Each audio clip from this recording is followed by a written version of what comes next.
As NFL free agency continues, wide receivers Odell Jr, Julio Jones, Jarvis Landry, all still looking for teams.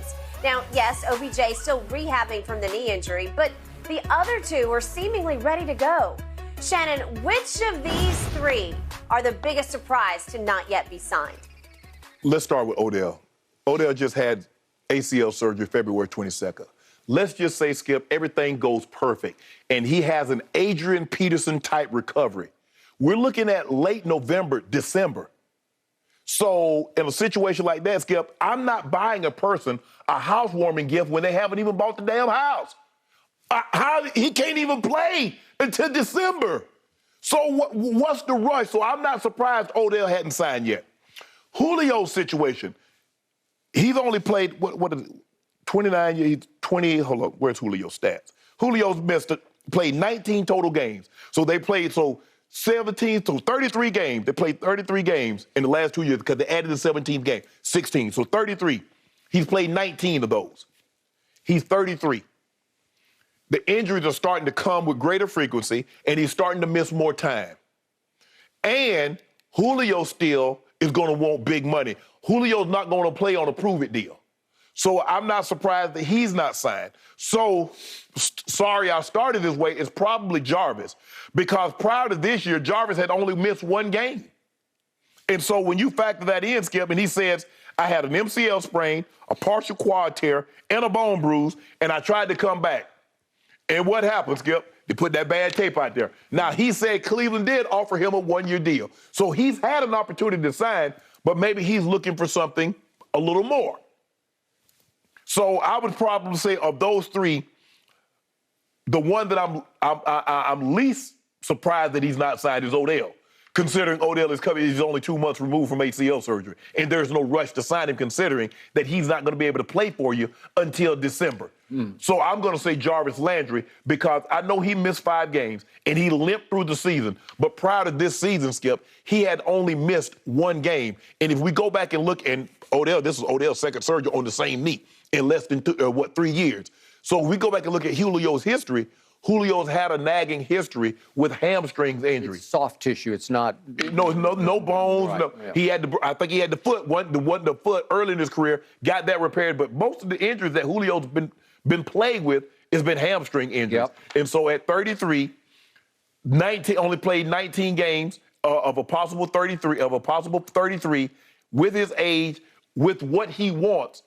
So I'm going to go Jarvis. I think Jarvis is the biggest surprise for me. All right. First, quick thought on Julio. I'm going to reiterate the fact that I know for a fact that the newest member of our Fox family, Thomas Edward Patrick Brady Jr., as soon as Julio hit the market, texted him and said, come on down, right, and let's go win a championship here in Tampa. Right. But clearly, that would be 1 year prove-it deal. It would be like Antonio had to go for to begin with, which he did not like. Well, you have to play 3 wide receivers because Julio ain't coming off no bench. Okay, well, you could figure that out, but he would have to figure out pride-wise how to accept that kind of money. And right now, I think at 33, he has been for years considered the premier receiver in football, and I think it's hard for him to swallow enough pride to say, yeah, I'd love to play with you, Tom, but can you pay me $10 million? No, we can't. Exactly. Can you pay me? No, we can't. You're going to start at minimum wage with incentives, and we can get you up to 5, maybe. Yeah. You know, it's going to be one of the, because that's what Antonio went for, right? In the beginning? Okay,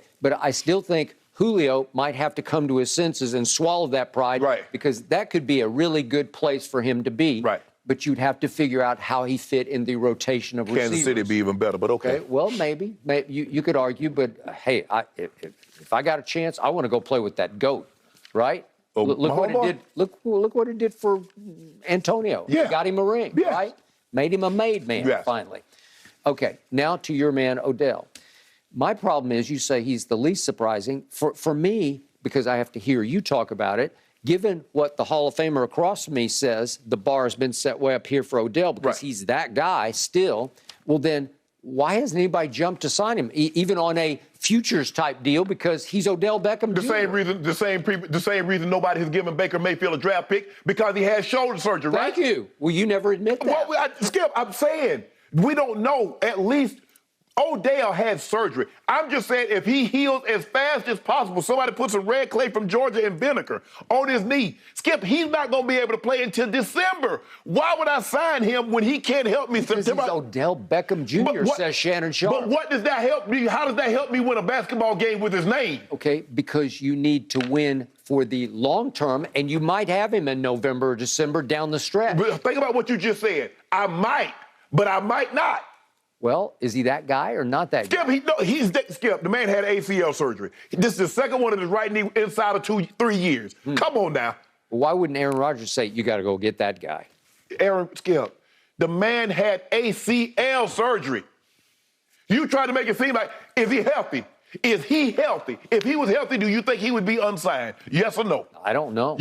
I don't think nearly as much of him as you do, because I saw him play 8 games down the stretch for the Rams and averaged 3 catches and 34 yards. What did he do in the postseason? Well, as they triple covered the other guy, he started to get some balls. Okay. Man, you got to stop this. You need to stop this Odell blasphemy. Yeah, the Baker blasphemy.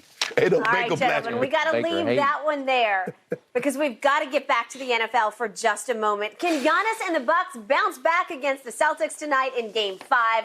This series all tied up at 2 apiece. Stick around. That's next. No mercy, no mercy. But, man, it's going to be hard to beat Cowboys versus Packers Week 10 right here on Fox. This is huge news. So huge, it even got put up on a billboard overlooking Times Square. How cool is that? Aaron Rodgers, 7-2 as a starter in his career against Dallas, including 4-2 when the Cowboys visit Lambeau Field. And hey, who can forget the infamous Des Caught-It playoff game? Shannon, do you think Aaron Rodgers enjoys beating the Cowboys perhaps more than any other opponent? No, I think he probably likes beating the 49ers more, even though he hadn't done that a whole lot in his career, Skip. He is 0-4 against the team that failed to pick him #1 overall. In the postseason. Yes. He did beat, remember, he beat him on a Monday night. 6-7 overall. Because, he thought, when you look at it, Skip, there's no question in my mind that he thought he was better than Alex Smith. And if you look at his career, he's like, see, y'all made a mistake. But it brings me great pleasure for Aaron Rodgers to beat the Cowboys because it brings you so much pain. Because you come out here every week walking on clouds talking about my Dallas Cowboys, and we did, and we gonna do it, and we unjinxable this year, Mr. Sharp. You sit over there, and we gonna, Hall of Famer. Yeah, all those things. Yep. So it brings me so much joy to see Aaron Rodgers put that foot in your butt, and then you come over here and talk about you was done with McCarthy, you done with the previous Jason Garrett. You've been done with all the coaches. And it doesn't matter because it's going to happen again, and I love it. You think Jimmy would come back and coach us? No, Jimmy's not coming back to coach. But Skip, this goes back. If you think about the Ice Bowl, and that's one of the classic games, the coldest game NFL recorded. But Skip, it still came down to a play. It came down to quarterback sneak. Bart Starr over the right side.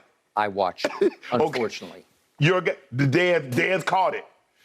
He didn't catch it. And then you got the Jared Cook and the Mason crossbar. So it's still, the game, there's a play within the game that gets remembered. Yeah, the frigid temperatures of the Ice Bowl, but it was the quarterback sneak. Yeah, the Packers won, but did Dan catch it? No, he didn't catch it. They changed the rule. What is a catch and what isn't a catch? They changed the rule from that point. And then he went to Jared. And then, as you said, Mason crossbar, the uprights over here, he kicks the ball over there and somehow... I don't know how. I've never seen anything like it before. It dove in there. But Rodgers has dominated the Cowboys, Skip. He's 7-2 against the Cowboys. He's won 7 of his last 8 starts, 16 touchdowns and 2 interceptions. So I guess he does. I mean, he might win another MVP if he had to play the Cowboys. He'd probably have like 7 or 8 of these things if he played the Cowboys every week. So I'm going to give you this. He hates losing to San Francisco more than he hates losing to any other team, including those in his division, the division rivals. But I still believe he loves sticking it to America's team more than he loves sticking it to any other team because he's a front runner, he's a showboater. He's a finger pointing. That's the Cowboys. Skip, how you hate front runners, and that's all you guys do. When have we front run? We haven't front run since 1995. No. Skip, we've been on the air. We're going on 6 years. The first year, y'all jumped out there. Y'all were look at the Cowboy. We got home field throughout. And when did I think that Zeke's era got launched? It was week 6 of 2016, and 2 raw rookies